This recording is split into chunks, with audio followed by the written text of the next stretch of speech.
প্রিয় দর্শক, আসসালামু আলাইকুম।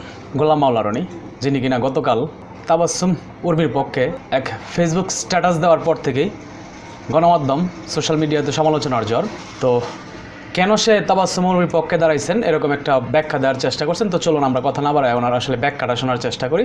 উনি যেভাবে আসলে ব্যাখ্যাটা দিচ্ছেন, ম্যাজিস্ট্রেট তাবাসসুম উর্মিকে কেন ওয়াইএসডি করা হলো এমন একটি প্রশ্ন করেছিলাম, জানিয়ে মূল ধারার গণমাধ্যম এবং সামাজিক মাধ্যমে রীতিমতো তোলপাড় শুরু হয়ে গিয়েছে। আচ্ছা, উর্মিকে কেবল ওয়াইএসডি নয়, ইতিমধ্যে সাময়িক বরখাস্ত করা হয়েছে। আমি উর্মির পক্ষে কিছুই বলিনি, শুধু কয়েকটি প্রশ্ন করেছিলাম।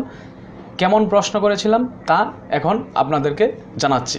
আচ্ছা, আমি 2012 সাল পর্যন্ত শেখ হাসিনার মাধ্যমে যে গণতান্ত্রিক মনোভাব এবং আচরণ দেখেছি তা 2013 সালের পর থেকে ভয়াবহ রূপ নেয়। আচ্ছা, কিছু আমলার প্ররোচনায় এবং তেলবাজদের চক্রান্তের কারণে শেখ হাসিনার যে মানসিকতা বিবর্তন ঘটেছে, সেখানে তাকে নিয়ে বা তার পরিবার নিয়ে কেউ টু শব্দ উচ্চারণ করলেও তিনি সমালোচনাকারীদেরকে শায়েস্তা করার জন্য পাগল হয়ে যেতেন। ডক্টর ইউনূস আমাদের স্বপ্ন, ভালোবাসা, ঘাম, শ্রম এবং রক্তের ফসল।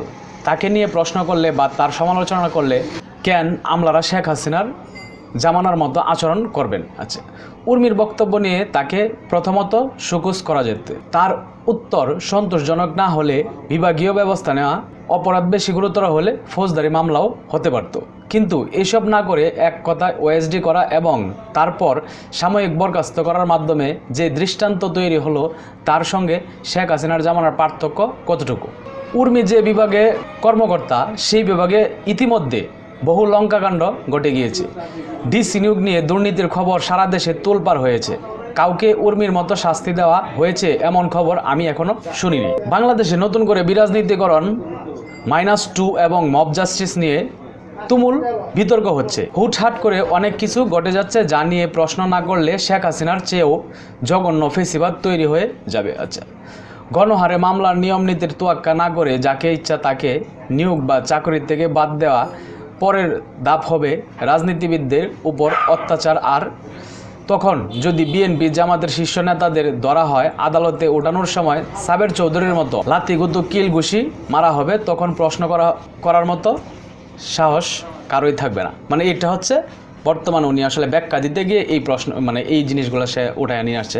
তো এইখানে আসলে মূল বিষয় যেটা হচ্ছে যে উনি যে বলতেছে যে তাকে শোকজ করার জন্য এবং তাকে কেন কোনো শোকজ না করে ওএসডি করা হইলো।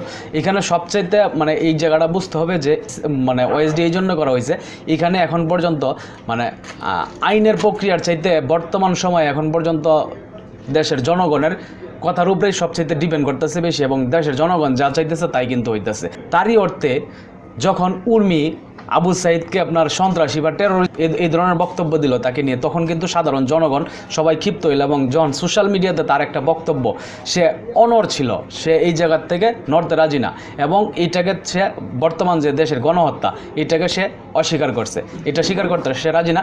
এবং এটা বিচারাধীন, সে বিচারাধীন হইলে বিচার প্রক্রিয়া এখনও শেষ হয় না, যদি বিচার প্রক্রিয়া শেষ হয় তখন সে মাইনে নিবে।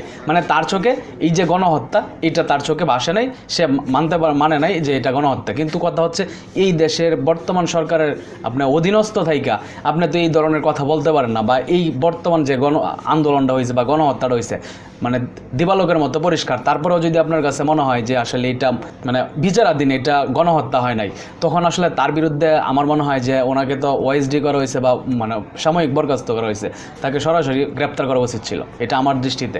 তো যাই হোক, এই আর কি। তো এতটুকু বলার ছিল। ভালো থাকবেন সকলে। আসসালামু আলাইকুম।